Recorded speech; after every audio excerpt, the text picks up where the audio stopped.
Hello friends, welcome back to വിനീസ്ഡൈൻ. ഇന്ന് ഞാൻ തയ്യാറാക്കാൻ പോകുന്നത് ചോറിനും ചപ്പാത്തിക്കുമൊക്കെ യോജിച്ച പോഷകസമൃദ്ധമായ ഒരു കറിയാണ്. അതിനായിട്ട് ഒരു കുക്കറിലേക്ക് 1/4 കപ്പ് പരിപ്പ് ക്ലീൻ ചെയ്ത് ഇട്ടിട്ടുണ്ട്. അതിലേക്ക് ഒരു 3 ചെറിയ ഉള്ളി കട്ട് ചെയ്തതും 3 പച്ചമുളക് കട്ട് ചെയ്തതും ചേർത്ത് കൊടുത്തു.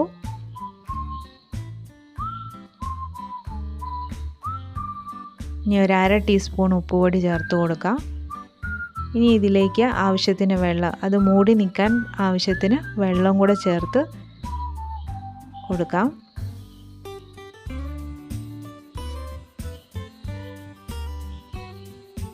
ഇനി ഇത് നമുക്ക് അടച്ചു വെച്ച് നന്നായിട്ട് പരിപ്പൊന്ന് വേവിച്ചെടുക്കാം.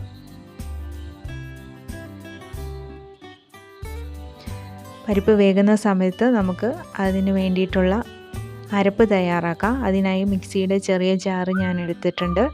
അതിലേക്ക് 1 ടീസ്പൂൺ മഞ്ഞൾപ്പൊടി ചേർത്ത് കൊടുത്തു. 1 ടീസ്പൂൺ ചെറിയ ജീരകം, നല്ല ജീരകം ചേർത്തു.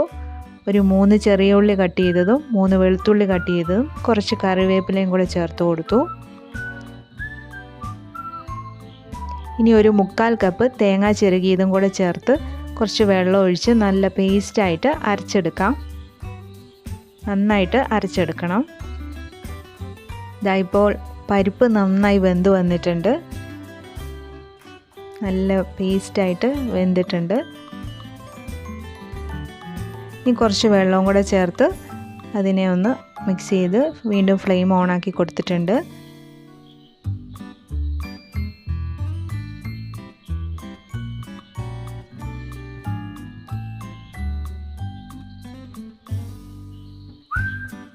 ഇനി ഞാൻ ചേർത്ത് കൊടുക്കുന്നത് 1 കപ്പ് മുരിങ്ങയിലയാണ്. മുരിങ്ങയില കഴിക്കുന്നത് കുട്ടികൾക്കും വലിയവർക്കും എല്ലാം ഒരേപോലെ വളരെ നല്ലതാണ്. കണ്ണിൻ്റെ കാഴ്ചശക്തി വർദ്ധിക്കുന്നതിനും അതുപോലെ തന്നെ ബ്ലഡ് ഉണ്ടാവാനും ഒക്കെ മുരിങ്ങയില കഴിക്കാൻ വളരെ നല്ലതാണ്.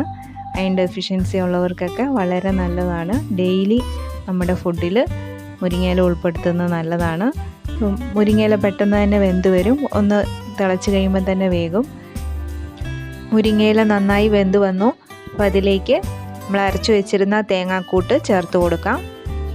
എന്നിട്ട് നന്നായിട്ടൊന്ന് തിളച്ച് അതിൻ്റെ ആ പച്ച ചുവയൊന്ന് മാറി വരണം. ഇളക്കി കൊടുത്ത് നന്നായിട്ടൊന്ന് ചൂടാക്കി എടുക്കണം. തേങ്ങയുടെ പച്ച ചുവയൊക്കെ ഒന്ന് മാറി വരണം. ഇനി ഞാൻ മിക്സിയുടെ ജാറിലേക്ക് കുറച്ച് വെള്ളവും കൂടെ ചേർത്ത് കഴുകി ഒഴിച്ചു കൊടുത്തു. നന്നായിട്ട് മിക്സ് ചെയ്ത് കൊടുക്കാം. നന്നായി ഒന്ന് ചൂടായി വരണം. പരിപ്പായതുകൊണ്ട് ഇരുന്ന് തണുത്ത് കഴിയുമ്പോൾ ഒന്ന് കുറുകി വരാൻ ചാൻസ് ഉണ്ട്. അതും കൂടെ കണക്കൂട്ടി വേണം നമ്മൾ വെള്ളം ചേർത്ത് കൊടുക്കാനായിട്ട്. എത്ര ലൂസ് കൺസിസ്റ്റൻസി ആണോ നമുക്ക് വേണ്ടത് അതിനേക്കാളും കുറച്ചുകൂടെ കൂടുതൽ വേണം നമ്മൾ വെള്ളം ചേർത്ത് കൊടുക്കാനായിട്ട്. ഞാൻ 2 കപ്പ് വെള്ളം ചേർത്ത് കൊടുത്തിട്ടുണ്ട്. എന്നിട്ട് നന്നായിട്ട് മിക്സ് ചെയ്തെടുക്കാം.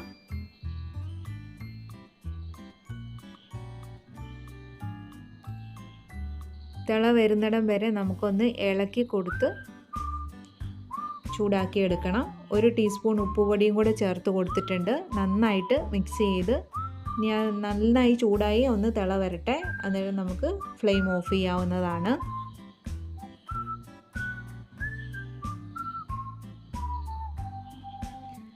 ഇപ്പം നന്നായി ചൂടായിട്ടുണ്ട്. തിള വന്ന് തുടങ്ങിയിട്ടുണ്ട്. ഇപ്പം ഞാൻ ഫ്ലെയിം ഓഫ് ചെയ്യുവാണ്. ഇനി നമുക്ക് കടുക് താളിക്കാനായിട്ട് ഞാനൊരു പാൻ വെച്ചിട്ടുണ്ട്. പാൻ നന്നായി ചൂടായി വരുമ്പോൾ അതിലേക്ക് 2 ടേബിൾ സ്പൂൺ കോക്കനട്ട് ഓയിൽ ചേർത്ത് കൊടുക്കുകയാണ്. ഓയിൽ നന്നായി ചൂടായി വന്നപ്പോൾ അതിലേക്ക് 1 ടീസ്പൂൺ കടുക് ചേർത്ത് കൊടുത്തു. കടുക് നന്നായി പൊട്ടി വന്നപ്പോൾ ഒരു 3 ചെറിയ ഉള്ളി ചെറുതായി കട്ട് ചെയ്ത് ചേർത്ത് കൊടുത്തു. ഉള്ളി നന്നായി മൂത്ത് വരട്ടെ. അതിലേക്ക് ഡ്രൈ റെഡ് ചില്ലിയാണ് ചേർത്ത് കൊടുക്കുന്നത്. ഉണക്കമുളക് ഒരു 3 ഉണക്കമുളക് കട്ട് ചെയ്ത് ചേർത്ത് കൊടുത്ത് ഇനി മുളക് ഒന്ന് നന്നായിട്ടൊന്ന് മൂത്ത് വരട്ടെ. ഇനി നമുക്കിത് കറിയിലേക്ക് ഒഴിച്ചു കൊടുക്കാം.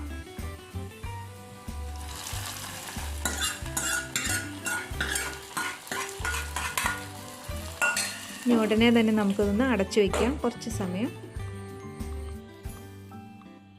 ഇനി നമുക്ക് കറി ഒന്ന് തുറന്ന് നോക്കാം. നല്ലൊരു മണമാണ് വരുന്നത് കേട്ടോ. വളരെ ടേസ്റ്റി ആയിട്ടുള്ള ഒരു കറിയാണ്, അതുപോലെ തന്നെ പോഷകസമൃദ്ധവുമാണ്.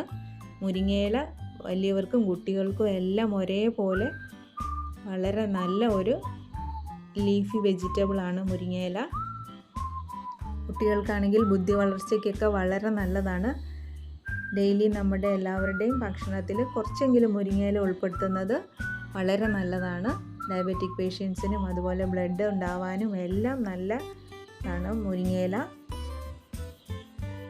എന്തായാലും ഇങ്ങനെ എല്ലാവരും ഒന്ന് തയ്യാറാക്കി നോക്കൂ, ഇഷ്ടാവും. ഈ ചാനൽ സബ്സ്ക്രൈബ് ചെയ്യാത്ത എല്ലാവരും ഒന്ന് പ്ലീസ് സബ്സ്ക്രൈബ് ചെയ്ത് സപ്പോർട്ട് ചെയ്യണേ. അപ്പോൾ വീണ്ടും നല്ല വീഡിയോയുമായി കാണാം. Stay safe, stay happy, bye bye.